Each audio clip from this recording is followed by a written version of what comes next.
Welcome to Genesis Unleashed, where we unleash the truth of Genesis. And ask the question, how did blind chemistry create mind, meaning, and morality?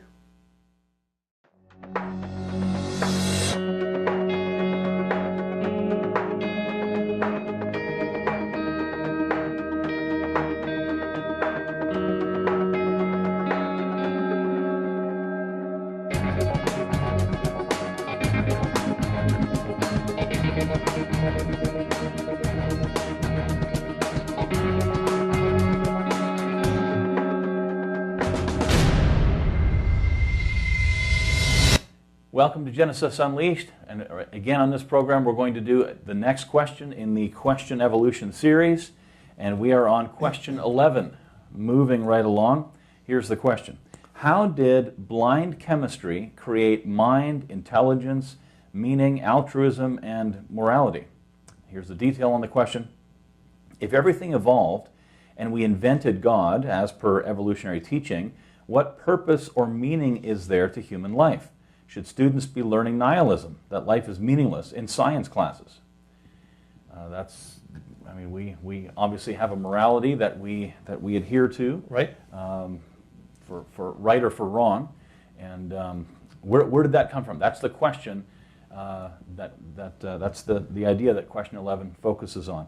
There's a quote. There's a fascinating article actually on G.K. Chesterton. You can go to creation.com/Chesterton. For a great article. He was a great Christian apologist, and it kind of deals with this issue of where morality came from. And he said that Darwinism is, quote, an attack upon thought itself. Kind of an interesting tack that he takes there.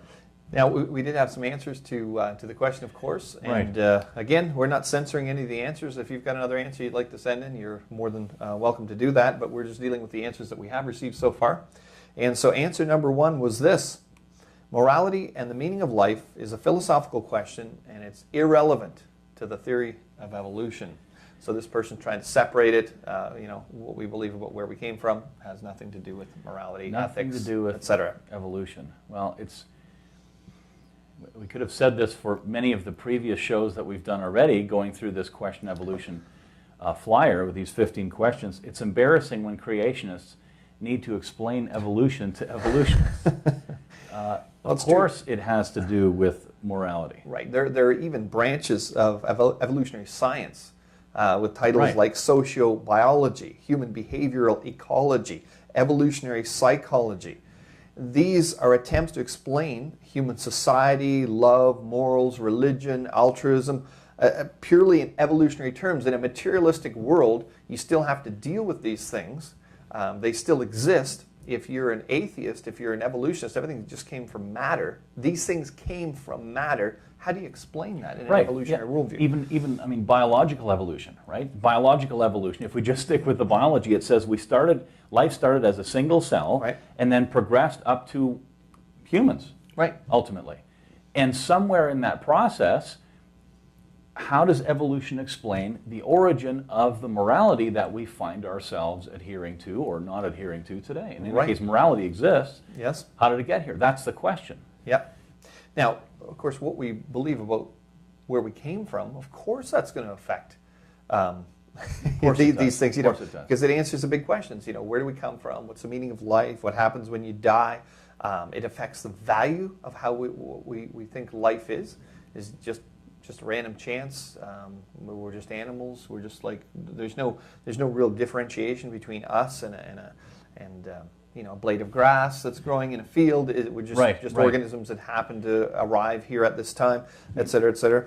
That's right. If there's a God, if there's something or someone in this case above humans to set what's right and what's wrong, then we don't have the authority to determine right and wrong for ourselves. Right. It's something or someone, as I said, above humans. And just in case, perhaps people watching that aren't Christians, you're not believers, maybe you think we're kind of setting you up here. We have quotes from evolutionists. I mean, you can read the works of so-called great atheists like Nietzsche, and you'll see that they quickly come to a point, if you follow the logic through, that life is meaningless. This is a great void we're living in. If there's no God, and there's no one to set the rules, then who sets the rules? Well, every person does. I do, you do, every one of you do. Yeah. And what makes you more right than me? Because that's the problem. Because that's where we get to. Yeah, because in order for something to be more right, there has to be a standard of absolute truth to base our rightness off of. But with no absolute lawgiver, you have no absolute law, which means there's no absolute morality, Right. which means there's no way of gauging what is more right than wrong. I mean, if I said to you, what's the more correct answer? 2 plus 2 equals 5, or 2 plus 2 equals 5 million? What's more correct? Most people would say 5, right? It's closer to the real answer, but there has to be a real... Neither one's correct. Well, neither one's correct, but I said which one is more correct, right? So 5 is closer to 4 because 4 is the real truth.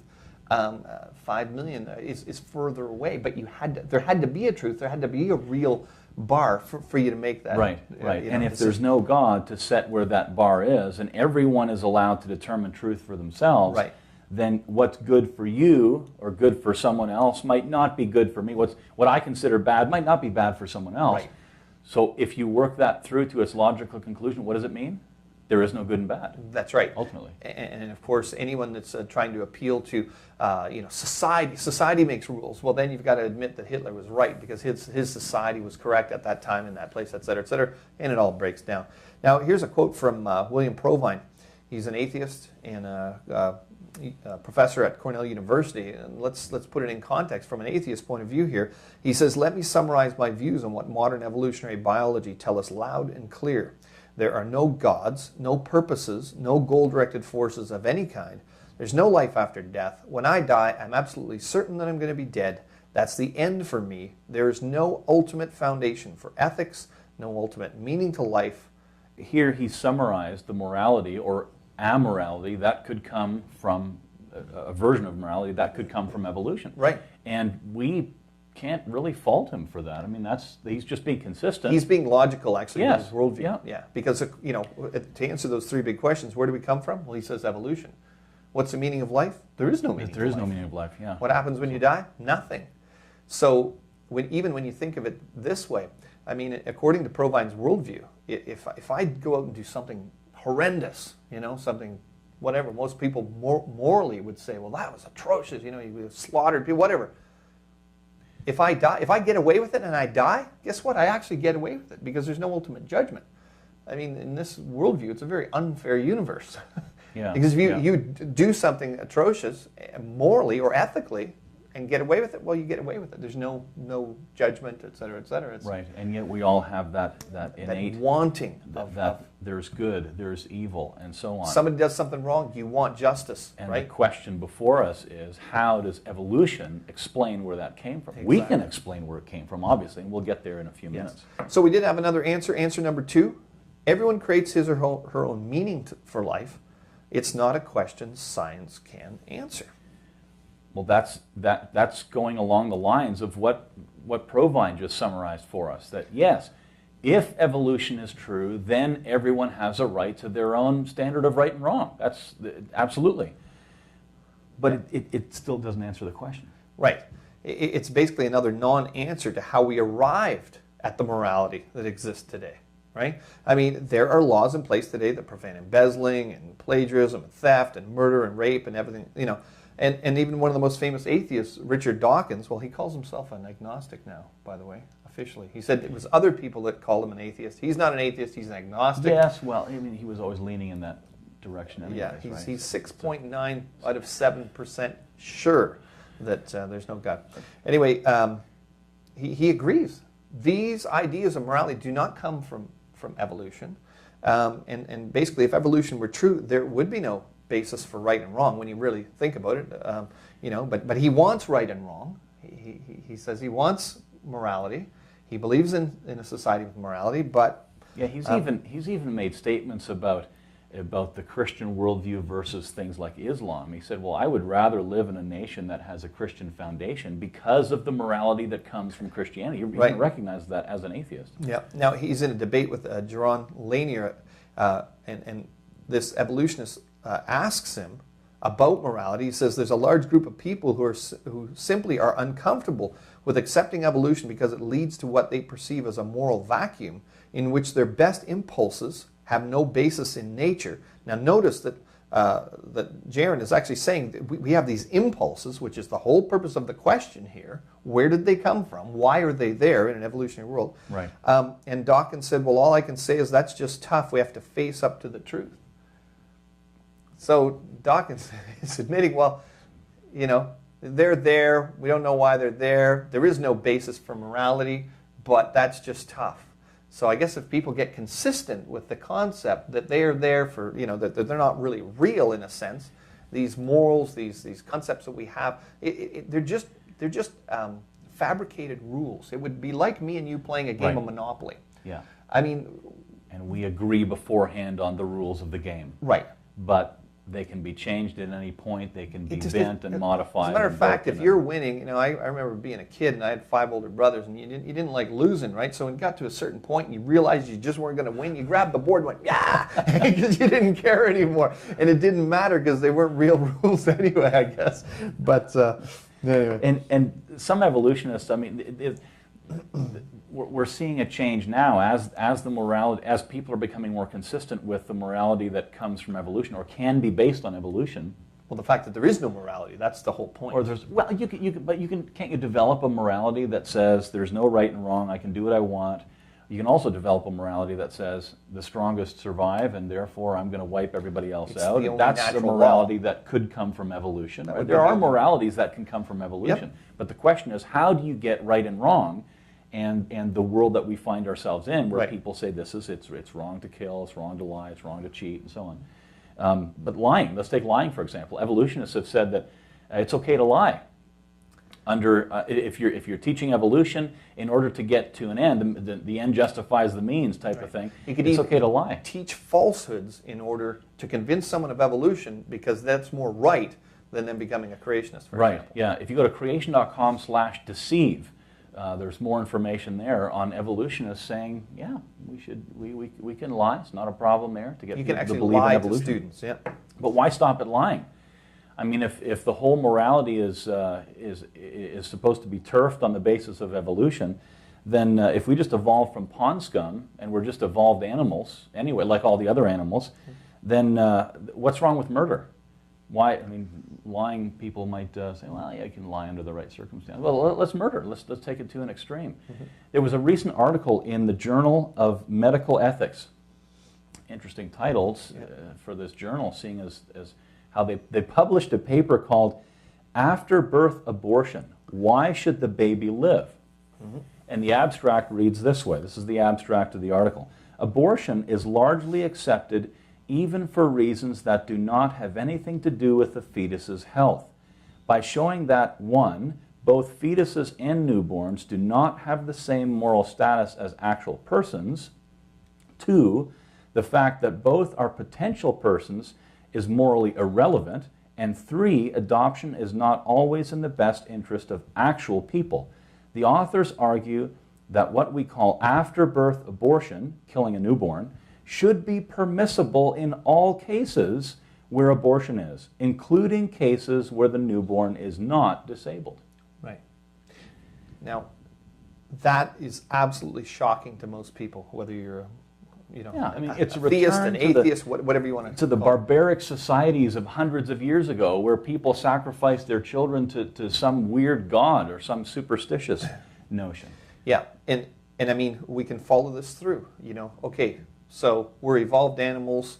The baby, growing in the womb is not a real person. We can get rid of them. Then we're going to bring it up to the 2nd trimester. Well, whatever. If it's got a birth defect. Of course, in Canada, we have no law against late-term abortions here in Canada. Most Canadians think it's within the first 3 months. That's not true. 9th month, you've just had your 3D ultrasound. You can kill the baby right in the womb. And this is just really the next step. This is just the next step. logical progression on the basis of evolution. As a matter of fact, it's the same argument that we would use. We would say, listen, it's no different before the baby's 1 second before the baby's born to 1 second after the baby's born. It's still a person. They're arguing along the same lines. They're saying, you're absolutely right. So why not kill the baby after the baby comes out?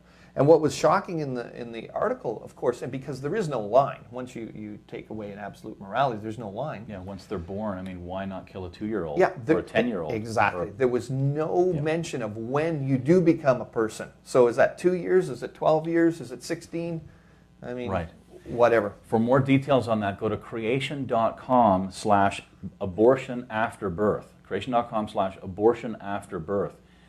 There's also a fascinating video that we've embedded into that article. It's hosted on YouTube, of course, about a 4D ultrasound, actual movement, not just 3D pictures, but like video, essentially. Yeah. Essentially, new technology, 4D ultrasounds, and all kinds of amazing details there about how a young one grows inside mom. Exactly. And I mean, contrast this whole discussion about well, you kill them before they're born, kill them after they're born, and contrast that with Proverbs 6:17, where it says, one of the things that God hates is hands that shed innocent blood. There is no blood that is more innocent than that of a newborn baby. Exactly. Or an unborn baby. Now, incredible. Just so people don't think that what we're saying is, oh, if you believe in evolution, if you're an athist, you're going to be a cold-blooded murderer or killer or anything Yeah, like we that. need to deal with that. I've got friends that aren't believers, that are atheists, etc., and I don't think that they're They're nice people, they're right? nice moral people, sure. moral people, etc., etc. But the fact is that the foundation for ethics does not come from an evolutionary worldview, because as soon as you get to the point where you think there's no creator, there's no absolute morality, etc., etc. So what we're just pointing out is it doesn't mean necessarily that you're not going to be a moral person or have any kind of ethical standard. What we're saying is you're going to have to borrow that ethical or moral standard from some other belief system, or you're just going to make it up arbitrarily, which means then even though you've got people that are moral and ethical that are atheists or evolutionists, atheistic evolutionists, that didn't come from their worldview. They're just, it's either arbitrary or you're borrowing it from somewhere else. And you don't have a hardline stance as to say why your worldview is better than anyone else's or is more correct. And then you're on the path that Provine summarized for us a few minutes ago. Right. Now there's a great article on the website talking about the foundation for ethics. Just go to creation.com/ethics, and you're actually going to see an article where an evolutionist wrote in to our website, and he was trying to explain, well, he's a moral person, you don't need God to have morality, etc., etc. And it's just a great article to read through to show why. Again, you can choose some arbitrary standard of what's considered high morals or high ethics, but really in a materialistic worldview, you don't even have a basis to determine what's more right than more wrong. That's right.